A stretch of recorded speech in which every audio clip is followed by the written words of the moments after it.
My name is Robert McCraw and it is bright as fuck outside. Much better.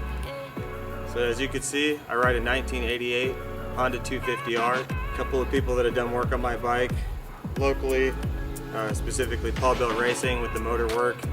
It's a stock cylinder based 1988 250R cylinder, and it's got some aggressive porting as well as running a PVL ignition. As you can see, currently it's set up for MX, but I do race Works Racing as well as the AZOP Racing Series. So hopefully you'll see me next year mixing it up a little bit more and getting out there and making it to just about every event. We'll see what happens. My bike is pretty much a ground up build, but it's got a lot of stock parts to it. I'm running a 1988 stock swing arm, so that would be short about an inch compared to the 1986-87 models. I am running full skid on the bottom as well as a PRM skid for the rear swing arm. A couple other details would be some decent standard travel suspension +3 or +4 A-arms.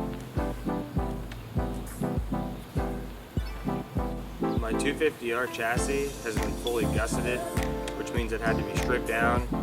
The gussets were then welded on once the frame was completely stripped down by Kevin Jackson out here in Glendale, Arizona.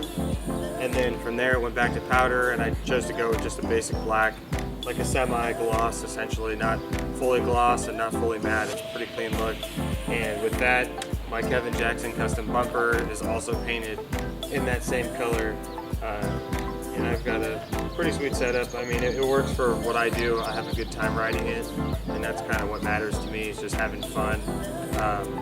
I think even just getting more comfortable on the bike myself, I will definitely get to a level where I'm more competitive even with the top of the field in the expert ATV class with AZOP, as well as figuring out where I fit in the Work Series. Fucking airplane. Some of the more recent mods I've done would be the Axis front suspension, and that has definitely made a huge difference. Not necessarily too stoked about how wide the front end is as far as these arms are. I used to run a full flight racing setup, and it definitely was just fine for what I was doing, but the arms and the shocks were together on a bike that I purchased and parted out, and that's kind of what put me together with this front end setup. And once I bent my full flight racing arms, I decided that instead of just sit out and wait, I would just slap this on and see how it was, and that was a big mistake. Essentially, just changing the shocks out to finally having not only a really good quality set like Axis, but just some solid suspension made a huge difference in just the feel of the ride and not bottoming out on the track, as well as just kind of really being able to soak the face of the jump up and learn how to control the bike a lot more in the air when you take off on the lip. So that's been pretty cool. Just recently, I finally put on a seat cover. My buddy Ed Hicks, who I race with, and he's kind of helped me get into the whole racing game. He's the one who went ahead and recovered my seat with an old seat cover that I bought.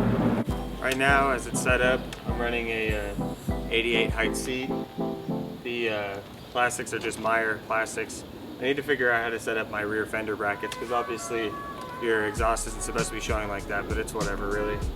And then the other thing is probably just right now the tire setup, being the MX tires. These are way too small to run in any sort of desert racing, but it's definitely fun for the track.